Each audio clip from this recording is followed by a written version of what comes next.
अब देखो, पहले जो भी थे जितने भी, तो सब कंठस्थ थे वेद, है ना। सब पहले ही कंठस्थ कर लेते थे। तो देखो, जैसे कि आज के समय में कोई ख़राब इंसान है या कोई अच्छा इंसान है ना। कहते हैं ना, कोई भाई बेकार इंसान होता, बोलता कि भाई ये बेकार इंसान है, कोई भाई कि ये बढ़िया इंसान है। तो ये दोनों इंसान के बच्चे जो हैं वो तो एक ही स्कूल में पढ़ने जाते हैं, चाहे अच्छे का बच्चा भी वहीं जाएगा, बुरे का बच्चा भी वहीं जाएगा। यानी स्कूल में से शिक्षा ग्रहण, दोनों का बच्चा एक ही स्कूल में शिक्षा ग्रहण करेगा। ऐसा होता है कि नहीं होता जैसे अभी। तो ऐसे ही आज से 10-15 हज़ार साल पहले तक, वैसे देखा जाए तो 2000 साल 2500 साल तक पहले तक सब कुछ ठीक था। लेकिन हम बात कर रहे हैं उस समय की, जिस समय वेद ग्रंथ ये सब जो थे कंठस्थ होते थे, है ना। कंठस्थ की बात कर रहा हूँ मैं, कंठस्थ करवाए जाते, अब भी कंठस्थी करवाए जाते हैं, लेकिन बच्चे ज़्यादातर सफल नहीं हो पाते हैं इसमें, मगर बहुत हो जाते हैं, ऐसी बात नहीं है। ऐसी बात नहीं कि नहीं होते, मगर उनकी संख्या थोड़ी कम होती है, बस बात ये है। तो जैसे आज से हज़ारों साल पहले भी यही चीज़ होती थी, जैसे कि आज के समय में होता है कि भाई अच्छे का बच्चा और चाहे बुरे के इंसान का बच्चा हो, वो एक ही स्कूल में पढ़ाई करने जाते हैं।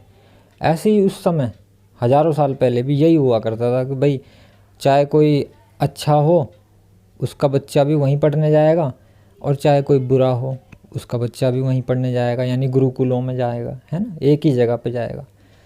अब बच्चे की सोच होती है, एक होती है ना, एक राक्षसी सोच और एक होती है भाई अच्छी सोच, है ना।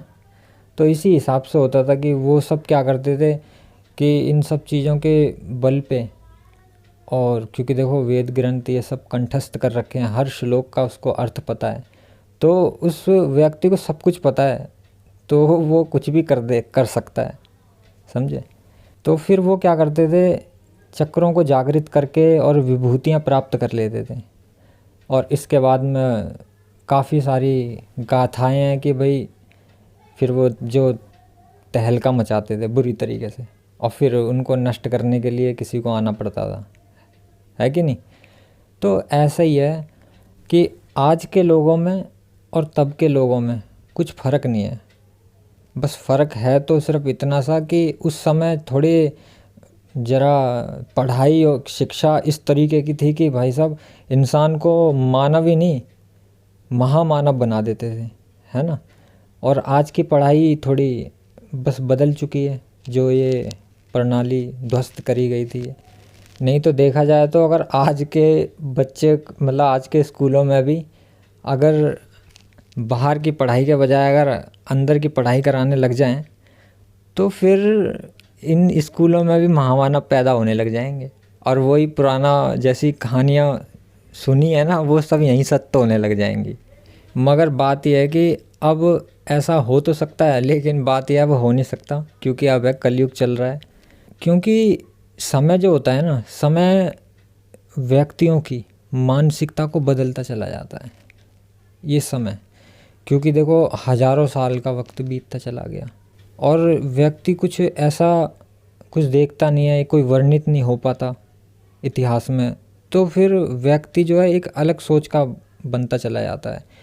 पहले जैसे अंतर्मुखी लोग करवाए जाते थे, अब ये जो भी व्यक्तियों की सोच है ये बहिर्मुखी होती चली जा रही है, और बहिर्मुखी पूरी बहिर्मुखी हो चुके हैं।